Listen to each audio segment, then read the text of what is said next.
মাত্র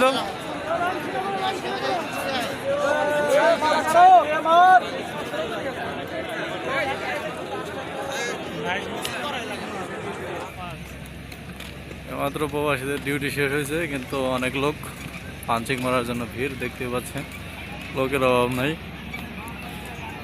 জীবন যুদ্ধ নিয়ে ব্যস্ত তারা।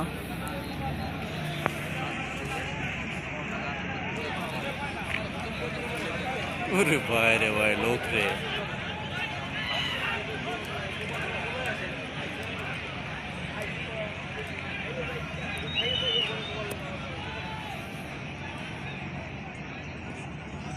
প্রবাসীদের জীবন যুদ্ধ এটাই। 12 ঘন্টা ডিউটির পর সবাই রুমে যাবে, এমনকি পাঞ্চিং মারার জন্য দাঁড়ায় আছে, দেখতে পারতেছেন আপনারা।